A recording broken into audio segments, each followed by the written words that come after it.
today is the first Monday of the month of June. Time flies, and sometimes, we wish, actually, this is all too common. At the end of the day, we wish we had more than 24 hours because we find out that we didn't really accomplish much during the day, right? And our guest this afternoon actually will give us tips on how to make the most out of your day. And her suggestion is to pay attention to the things that interrupt us from doing our work during the day. And that is business and life coach Jacqueline Huynh Schaefer. Hello and welcome to Kababayan. Today, Jacqueline is the COO of Life Oasis, and also she's a trainer. You look amazing.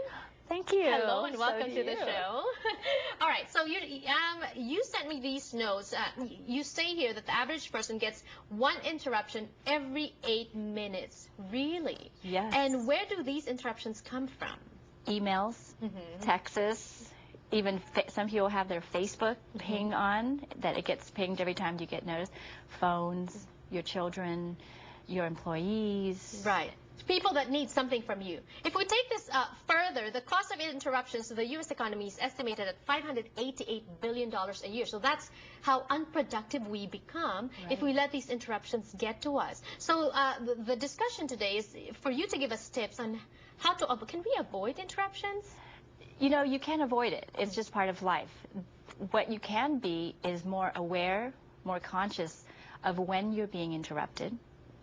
And you get to actually choose if you want to take the interruption. And that is actually strategy number 1, awareness. Recognize how often other people interrupt you, how frequently you have to stop and look for things and all that. But sometimes, when we go through our day, we don't really pay attention.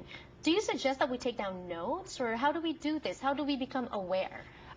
Lists are great. To-do lists, task lists, list of things to buy, so that when you have those extra time, which is you have about 10 minutes, about 10 to 20 times a week, when people are late for your meeting, when you're at the doctor's office and they're running late. And these lists is where you are most productive. You just go straight to your list that you've created and look for things that only take 10 minutes. Yeah, that's actually strategy number 2. Make the most out of small pockets of time. So do you suggest we have a to-do list, which is general, and then like an evergreen to-do list of things that we can do? What are the things that we can do in 10 minutes? Reply to emails, cancel or make an appointment, right? We can look at maybe documents that only take a brief overview.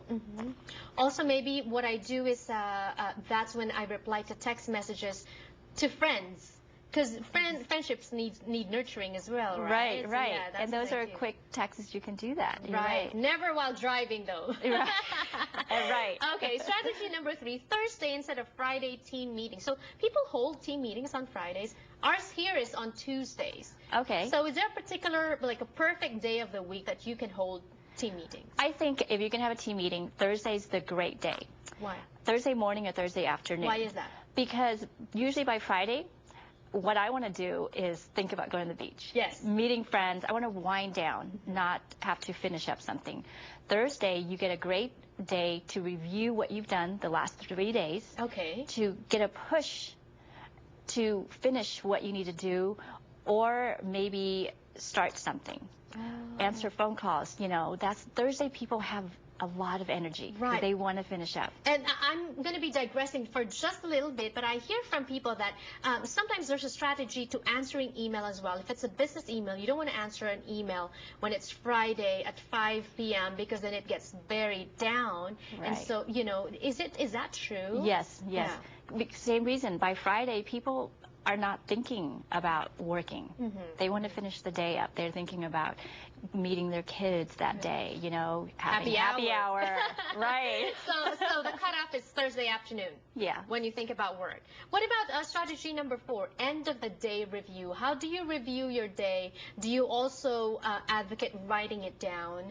And what can you get out of the end of the day review?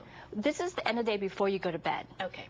So you've reviewed what you've done that day, and you actually look ahead and see what's up for tomorrow and plan your day, right? So this is more of the awareness of being really aware of where your time is going the next day and deciding where do I fit a 30 to 60 minute chunk of the day where I am focused on one task, no interruption? That means turning off your emails, Right. turning off your phones, so that you get that task done. Right. Some people suggest that, when we check our emails, we only set a lot time. So first thing I do when I get to my office is sit down, check my email. And then that's the last thing I do before I leave the office as well. Is that enough? Some people are constantly on their smartphones. Yes. This is the interruption that we talk about. And that's why people say, I don't have enough time. And where did the time go? Right. Because it takes 25 minutes on average to get back to the momentum. Oh. And you get interrupted about every 8 minutes. Right. Okay. Okay. Wow. That's very interesting. And so strategy number 5 is to use the most powerful word in our time management vocabulary, which is... No. Okay. Why is that? I've also been told before that the sexiest word in the English language is no. So don't be scared to use it. Just say no. Because what? We're wired to say yes? Yeah, I think as human, we're creatures of nurturing. We want to help. It makes us feel good. But what happens is we just say yes to everything, and then later on we actually feel guilty. Oh, okay. Right? How many times have you, I wish I, didn't do that because I don't really have time. Right. And so I say, if you can't say no yet, take a baby step and say, I'll think about it. Let me get back with you in 10 minutes, 15 minutes. When you get a chance to look at your calendar, call your significant other to see if that's okay. Yeah. And maybe, then get back. Maybe next time you come back on the show, we can talk about the many ways to say no. I think there are. There should be. There is. Right? There so is. We'll have you back next time. Yes. For now, thank you so much for sharing those tips with us today. Thank you for having me. Jacqueline Wynn Schaefer, if you want more, log on to their website, lifeoasis.com. Thank you so much, and more power to you. Okay. We'll be back with more tips, this time for parents out there. Toddlers and technology, is that a good fit? We'll discuss when we return. Don't go away.